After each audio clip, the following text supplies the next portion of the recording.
रातों रात इसकी तरमीम की क्या जरूरत पड़ गई? इसमें क्या मामला है? क्या ये सियासी मदाखलत का मामला है जिसके अंदर आपने देखा होगा कि 5 रुकनी बेंच के अंदर से फिर उसको 3 पे ले आया गया और ये 2-1 की रेशो से जो है वो फैसला आ गया। फिर इसी तरीके से जस्टिस जमाल मंदोखेल ने माजरत कर ली, जस्टिस अमीन ने भी माजरत कर ली। ये जो माजरत थी ये भी पॉलिटिकल सतह की थी या गैर सियासी थी?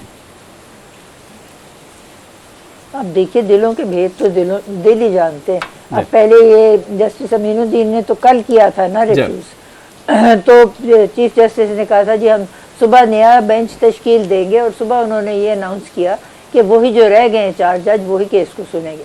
तो जिस वक्त वो बेंच की समाअत शुरू होने लगी तो ये मंदोखेल साहब ने भी ये रिफ्यूज कर लिया।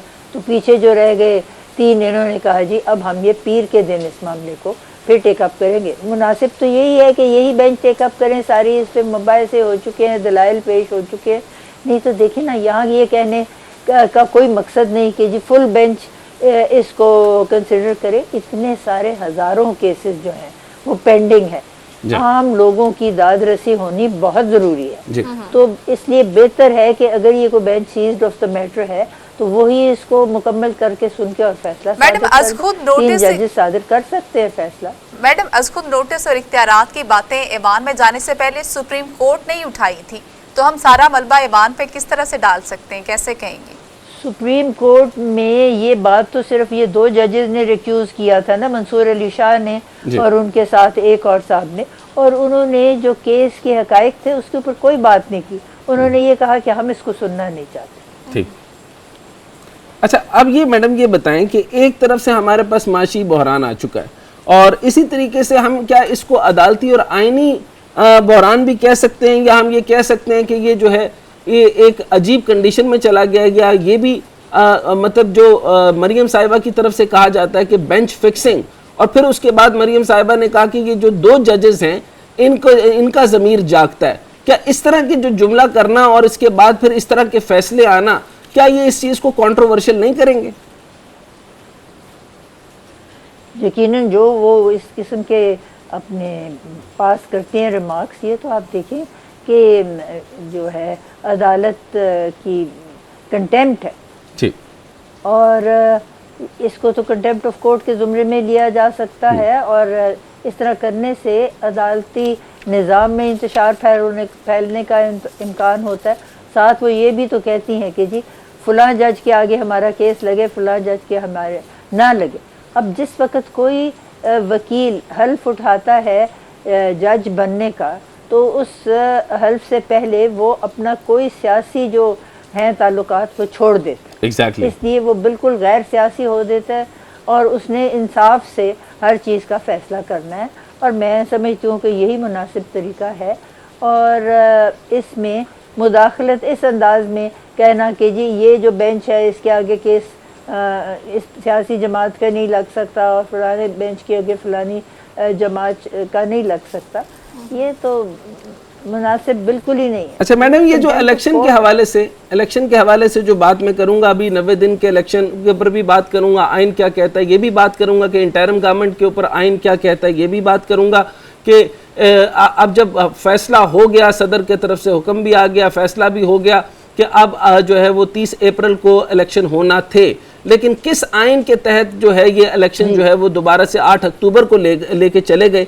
अब फरमाइएगा मैडम कि जैसे मैं आपके सामने एक चीज़ केस स्टडी रखना चाहता हूँ, क्योंकि अभी तक मेरा जो है मसला हल नहीं हुआ, यानी 183 सेक्शन 3 जो है सो मोटो वाला, क्योंकि ये आज तक से तो नहीं, ये मतलब आपने देखा होगा कि यही जो हमारे थे जो पिछले जजेस थे, फिर उसके बाद जो एक और जस्टिस साहब थे, उन्होंने बहुत सारे सुमोटो एक्शन लिए, फिर उन्होंने डैम फंड के मामलात में भी किए, और वो काफ़ी सारे ऐसे मामलात थे जिसके अंदर लोगों ने वज़ीर आज़म, मुकर्रना और सदर को देखना बंद कर दिया था, और वो सारे देखते थे कि कब जो है वो जस्टिस साहब जिस मैटर में भी सुमोटो लेंगे। तो अब फैसला अब कुछ अरसे से ये होने लग गया कि देखा जाता है कि कौन सा जज कितने सुमोटो लेगा। ऐसा क्यों होने लग गया मैडम? देखिए, ये सिर्फ चीफ जस्टिस का इख्तियार है, और अगर इसको ज़्यादा जजों पे तकसीम करना चाहें तो फिर तो कवायद और ज़वाबित में तब्दीली की ज़रूरत है, जो कल इन्होंने पास करने की कोशिश की, बल्कि कर लिया। मुकन्नना में ईवान ज़ेरी ने भी पास कर लिया जी। और फिर काफ़ी बहस मुबासे के बाद ईवान वाला ने भी पास कर लिया।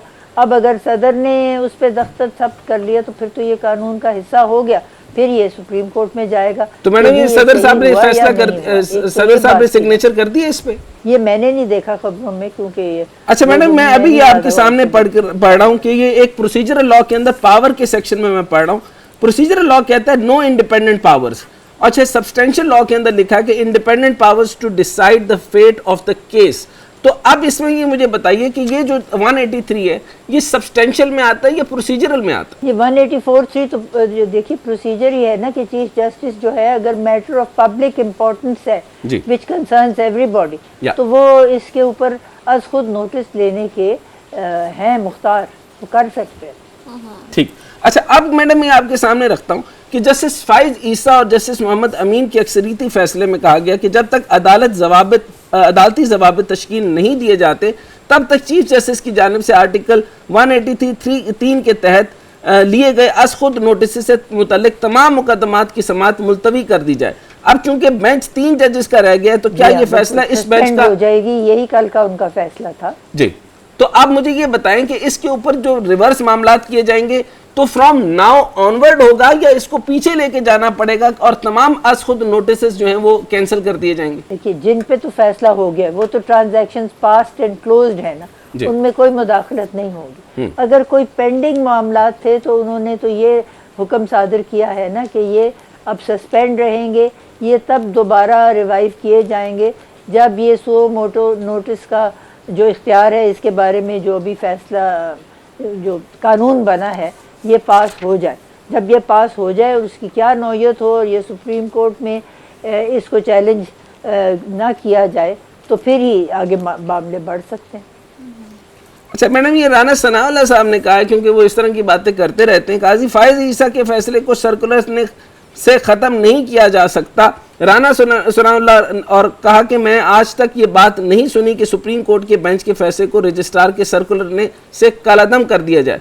रजिस्ट्रार की सुप्रीम कोर्ट के बेंच के सामने कोई हैसियत नहीं। ये क्या कहेंगी? और ये भी कहा है कि जब तक काजी फाइज ईसा का फैसला चैलेंज नहीं होता वो सब पर लागू होगा। अब ये इनका एक तरफा बयान, यानी जस्टिस फाइज ईसा साहब को प्रोमिनेंट करने का मकसद क्या हुआ? ये क्या चाहते हैं और ये क्या साबित करना चाहते हैं कि जस्टिस फाइज ईसा साहब किस तरफ हैं? जो फाइज ईसा साहब का फैसला है ना जी, अगर इसके ऊपर कोई दोबारा नजर सानी की बात नहीं होती, और दूसरा तो इस वक्त जो मामला है ना कैबिनेट ने कंसिडर किया हुआ था मुकन्नना में, वो यही था कि नजर सानी का इख्तियार हम देंगे सुप्रीम कोर्ट को इस पे सुओ मोटो मैटर्स पे। तो अगर ये नजर सानी का मामला आइन के बीच में आना है सुओ मोटो वाले 184(3) में, तो फिर में ये आइन में तब्दीली होगी। तो मेरी राय में तो ये कम से कम 2/3 अक्सरियत से मंजूर होगा, तो फिर ही ये मैटर टेक अप हो सकेगा। और मैं समझती हूँ इस वक्त ये 2/3 अक्सरियत की सूरत नहीं बन रही।